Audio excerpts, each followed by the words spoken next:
Here at Collision Solution, we're going to go ahead and go through some steps when we check in a vehicle when they drop off for repairs. We'll have a yellow sheet it's pretty much this. It has all the information that we need. It has the arrival date, if it was towed in or drive-in, the job number, the customer's name, the year and make and model of the vehicle, the color, and the insurance information, if it's an insurance or if it's a customer pay. And right here it gives us an option to go ahead and do if it's the insured or the claimant or if it's a customer pay. And then after here we have 6 questions for the customers to answer. The body of the vehicle, the VIN number, license number, the production date, the mileage when the vehicles drop off, and then we'll walk around the vehicle and mark what's related, what's prior damage, and the initials from the customers in there. The reason we go ahead and do this with the customer is we asked if a tire or a wheel got hit with a curb or any obstacles during the accident, and if yes, we can go ahead and mark which one, if it's the left, the right, and so on. We also ask if there's any additional repairs that they want us to go ahead and do that it's not related to the accident while the vehicle is in the shop, and we'll let them know how many days approximately the vehicle will be here for repairs without any additional damage. We also let them know that we have another location at Haynesville, and if it's okay for us to go ahead and move the car over there to that location if by any chance we cannot do the repairs here or we cannot finish that. We ask number 1 question is if we can have the customer keys, and then any alarm system that they have or any remote control that we need to move the vehicle. And then we also ask for their wheel lock key just in case we need to do any suspension work on the vehicle. And then we'll have a key tag with the customer name, the year, make and model, the color, and then the RO. When we're assessing the vehicle, we gotta make sure that we have the license number in here. So we're pretty much will go around the vehicle and then we'll just write the license plate on the yellow sheet, and then we'll go ahead and write the production, which is on the door, and it's usually a different place. Sometimes it's on the side, sometimes it's inside the door. So here's the production plan, the production date, and it's on the door.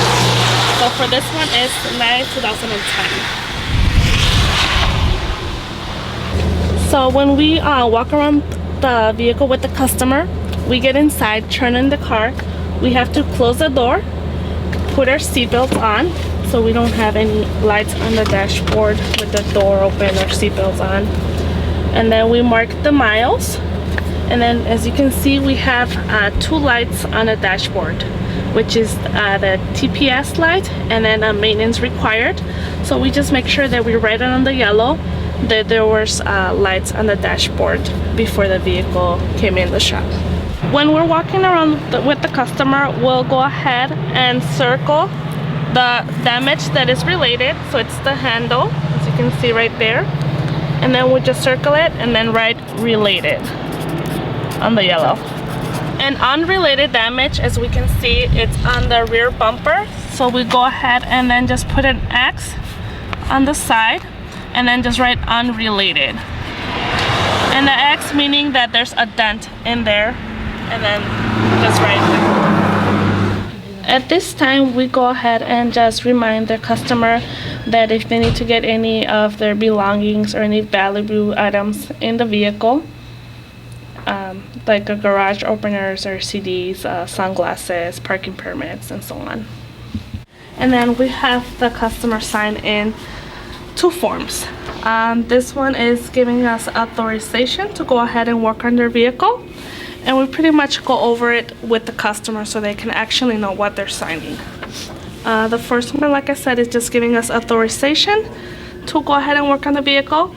Then it says power of attorney, meaning if the insurance sends us a check with their name on it and our name on it, we can go ahead and deposit into our account.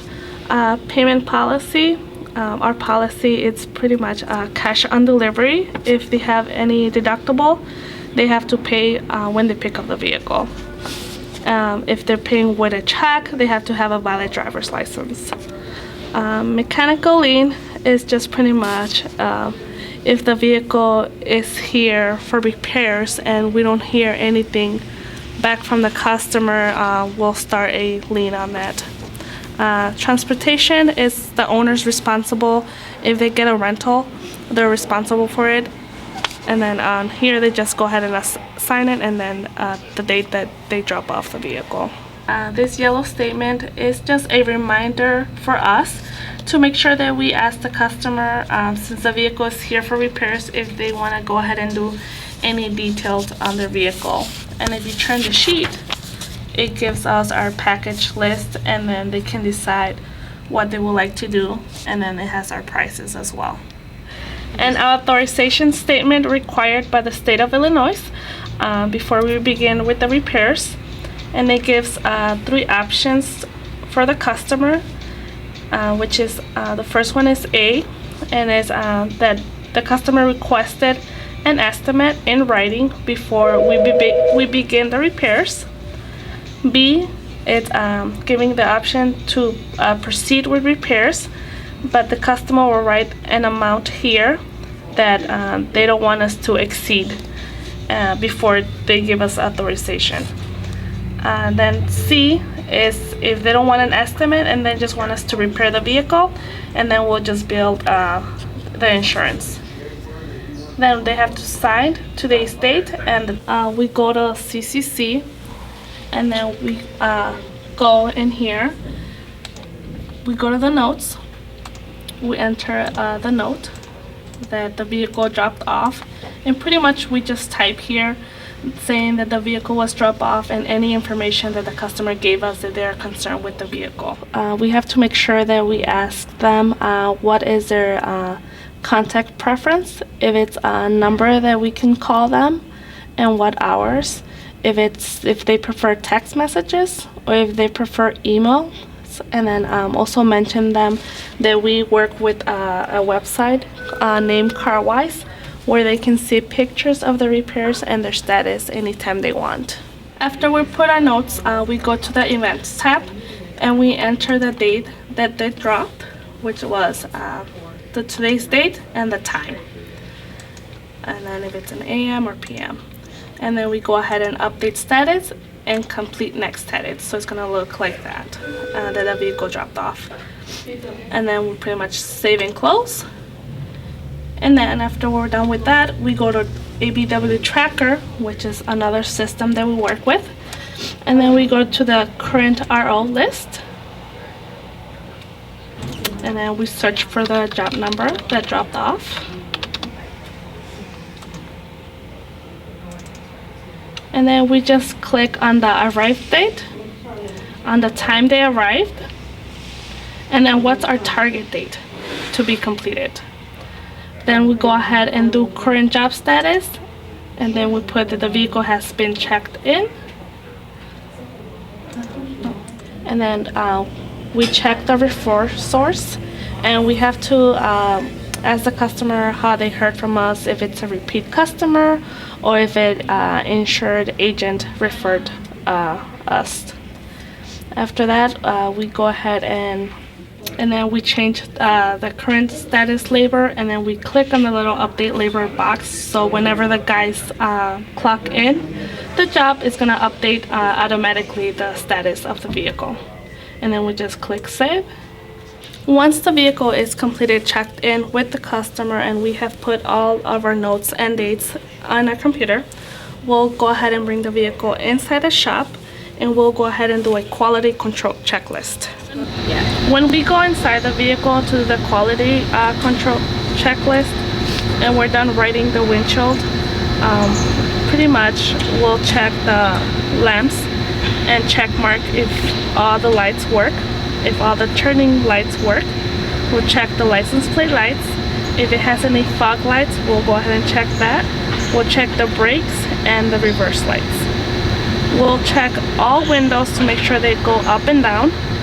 Sunroof, is if it has any. We'll check the locks, the mirrors, seats if there are power seats.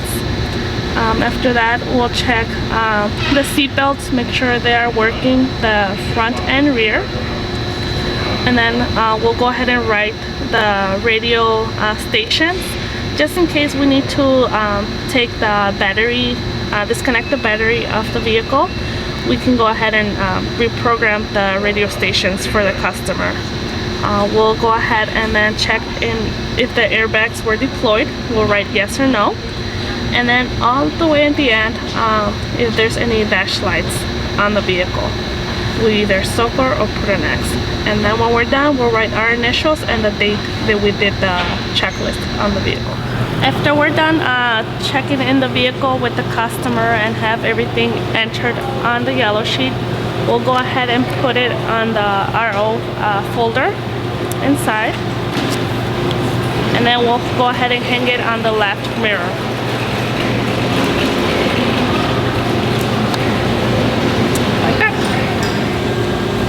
Final step is to go ahead and log in the vehicle information and RO into our proof log, and then we're all done.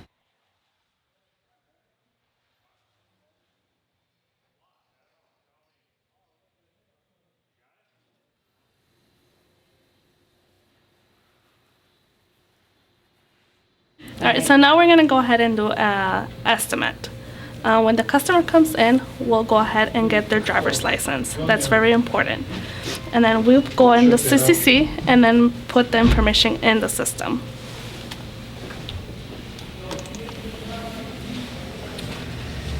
So what we want here is click on the contacts tab, write their customer's name, address, phone number, email, their preference of communication, so we can go ahead and update the customer. And then we go to the insurance tab, if it's a customer pay or what insurance is it going to go through. If it's going to go through an insurance, we need to know the claim number. And then there's a spot for it as well.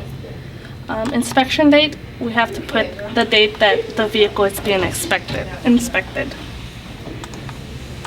And then there's a vehicle tab that we have to put the VIN number, the mileage, production date, and then where's the damage point on the vehicle. Once we already put the vehicle's information in the system, we'll go ahead and go to the notes tab, and then we pretty much write a note on what happened on the accident, who was involved, if there was any passengers in the vehicle, any airbags that came off, or the lights on the dashboard. And then after we're done with that, we get the estimator so he can go ahead and take a look at the vehicle and start writing the estimate for the customer.